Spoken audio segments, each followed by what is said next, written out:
Okay, hello guys, and welcome to video 4, I think. Today I want to talk about music. Music is everywhere. Music is in our cars, in our homes. Every single thing we watch on TV, in films, has music as a part of it. Whether or not it's a soundtrack, whether or not it's a piece of music, it's there. And it's really important in video. It's something I use all the time. It's something that I really couldn't do my job without. And it's not always quite so obvious where to get it, where to source it, and kind of how to use it. So today we're going to take a quick look at the music I use, how I use it, why I use it, when I use it, and where do I get it from. Okay, let's do it.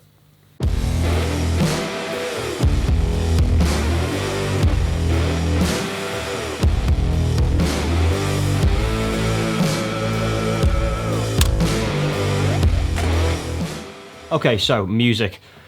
As I've said before, music is everywhere. It's not something you can get away from, and when you're watching video content, be it online or in a film, it's a massive part of almost every scene.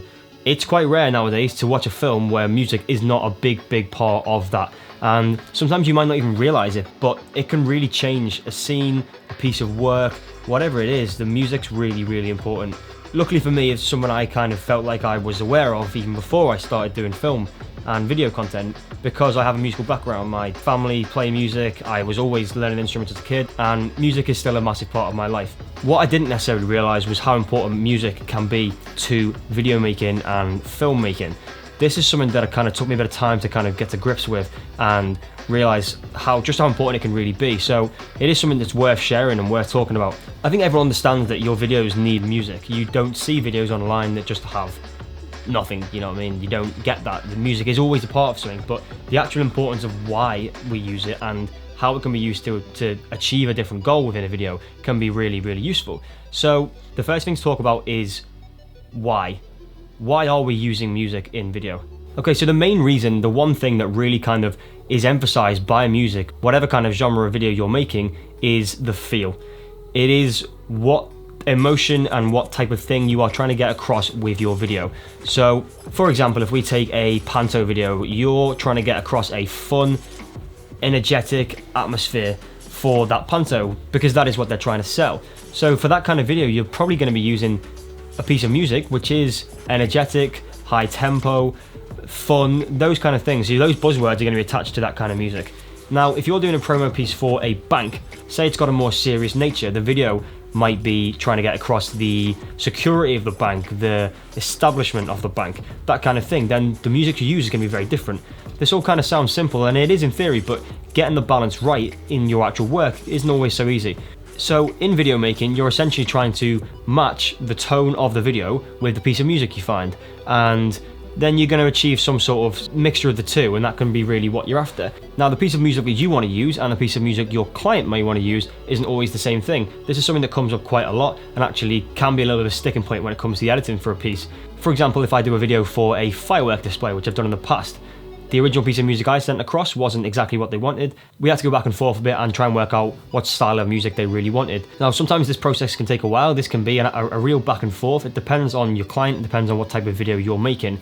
A great way of getting around this obviously is to pre-produce. This is to plan this kind of thing ahead of time, speak to your client, speak to the person you're making a video for, if it's not for you, and work out what it is they want to achieve from this video. If you go in knowing what style and what feel the video is going to have, then it's a lot easier to kind of get the music off the bat in the first place. This can be a real time saver. Music can be tricky to get right, and if you're going back and forth over and over again trying to get to the right track, this can be a real time sink. So it's definitely worth trying to pre-produce in the first place. Make sure you know what type of video you want to make before you make it. In terms of putting the video into the track, most of the time it's just dropping it straight into your edit and achieving the right kind of level, as I'm showing on Premiere now here. So you're going to drag it straight in, and then you're going to go to the levels and affect the volume and where that volume comes in and out, and kind of when the track is going to be louder and quieter in your piece. Premiere Pro has a really good feature nowadays called ducking, which I showed in last week's video, which is essentially going to duck your track down in volume when there's something else going on. So if you've got someone speaking, if you've got an interview, you can set the auto ducking so that when that person is talking, the volume is going to come down naturally, and if they stop talking, it's going to come back up. This is a really good tool, especially if you're trying to work a bit faster. You don't necessarily have the time to go in and do this all yourself. This kind of automation is really, really important and something I use all the time. Beyond the automatic ducking, you have features like I'm showing here, which are automation yourself. So you can go in and really kind of dial in the volume at certain points. You can set this to write mode or read mode and actually go in and do this live. So if you're mixing film, for example, this might be a better way of doing it, where you're going to go through and actually affect the volume gradually on this slider as the film is going. This is something I did recently on a project where I was sent over the final music by the composer, but it was a little bit too loud and the mix just wasn't quite there for me. So I went back in, messed with these sliders as the piece was going along, and was able to kind of redial in that volume level for the whole thing. This really got it to a level that I was happy with and got the piece to be where I want it to be in the end. If you're lucky, your music will be the right length for the piece you want to do, or at least you can pick out a section of a track. That is when it's easiest, when you can just fade in, fade out, and have the track kind of work for your piece. It gets a little bit tricky when you need to start cutting the track up. If you have any sort of musical background, you'll find it a lot easier to start cutting up these tracks. However, if you're not a musical person, this can be quite a difficult task. Cutting a track up and having it sound like it's not been cut up is actually slightly more difficult for some people. So this is something you might need help with if it's not something you can just do off the bat. You essentially want a beat match, so you're going to cut in on the beat and then you're going to cut out on the beat and try and push them together. I'll try and show you this in principle now, although this can get a little bit tricky with certain tracks.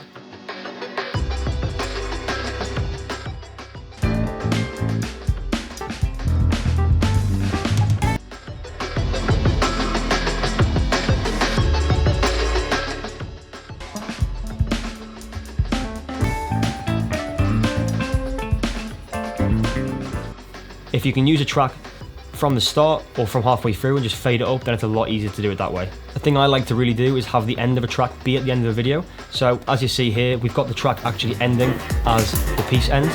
This way you get a really nice outro that feels natural and you don't have to kind of mess around too much with volume levels and stuff at the end there. If your track doesn't match the type of feel you're trying to go for, it can create a real jarring effect where the video's just not going to feel right. It's going to feel like the wrong sort of tone for what you're trying to achieve. Okay, so to make this point, I think we're going to need an example. So what I'm going to do is I'm going to show you two clips.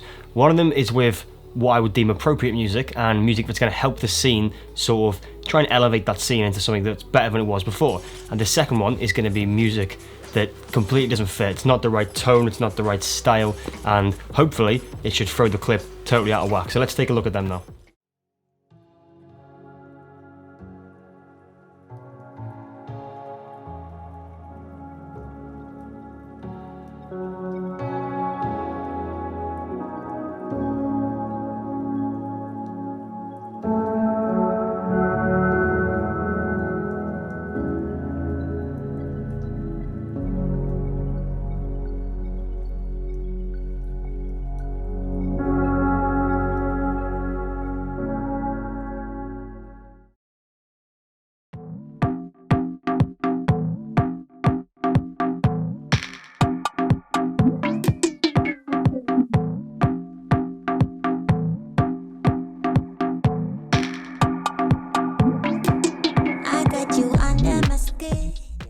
Another thing that's really, really useful to do is cut on the beat.